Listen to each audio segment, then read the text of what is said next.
রাজধানীর খিলগাঁও থানাধীন তালতলা এলাকা ঘুরে দেখা যায়। তালতলা বালুর মাঠ, মসজিদ ও কবরস্থানের পাশে বিশাল ময়লার ভাগাড়।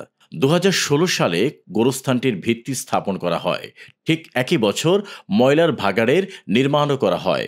প্রায় ৯ বছর অতিবাহিত হলেও ময়লার ভাগাড়টি অন্যত্র সরানোর কোনো পদক্ষেপ গ্রহণ করেননি ঢাকা দক্ষিণ সিটি কর্পোরেশন। স্থানীয়রা জানান, ময়লার ভাগাড়টি কবরস্থান ও মসজিদের পাশে হওয়ায় তাদের বিড়ম্বনার শেষ নেই।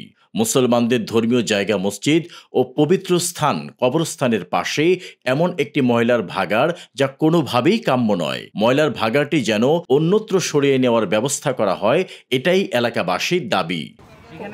কবরস্থান আছে, মসজিদ আছে, পবিত্র জায়গা কবরস্থান, এই জন্য খুব এই জায়গাটা পরিষ্কার থাকা খুব ভালো। এইসব ময়লা দূরে নিয়ে রাখুক, এটা আমরা চাই আর কি। এখানে ময়লা থাকার কারণে দেখা যায় যখন ময়লাটা নিয়ে আসে, দাদা 2 দিন 3 দিনে ময়লাটা যখন লাড়া দেয় তখন গন্ধ পড়ায়, এলাকার বাসীরা অনেক সমস্যা হয়। সিটি কর্পোরেশনের আমাদের লোকজন কিছু বলছে, কিন্তু আমি তো বলতে পারি নাই। আমাদের এলাকার লোকজন অবজেকশন দিচ্ছে যাতে ময়লার ডাস্টবিনটা অন্যদিকে সরানো হয়। এ বিষয়ে জানতে চাইলে কবরস্থানের ইনচার্জ জানান, পাশে এমন ময়লার ভাগাড় থাকায় এখানে কবর দিতে আসা লোকজনদের অনেক দুর্গন্ধ সহ্য করে তাদের আত্মীয় বা পরিজনদের বিদায় দিতে হয়। আমি গেটটা দিয়ে ঢুকলাম, আমার বেরোলে এখানে একটা নাকের দুর্গন্ধ আসে, বাজ স্মেল, যা সহ্য করা যায় না। তো আমাদের পাশে একটা মসজিদ আছে, মসজিদে মানুষ নামাজ পড়বে, ঢুকতে নামাজ পড়লে এখানে দুর্গন্ধ ছড়াবে।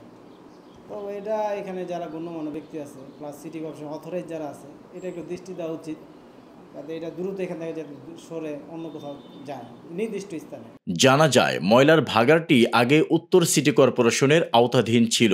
বর্তমানে তা দক্ষিণ সিটি কর্পোরেশনের অধীনে রয়েছে।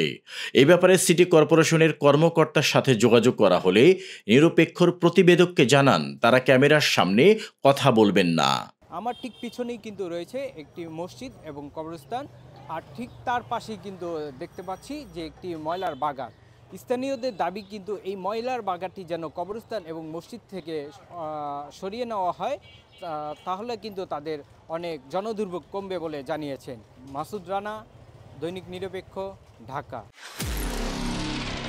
নিরপেক্ষ, সত্য প্রকাশে আপোষহীন।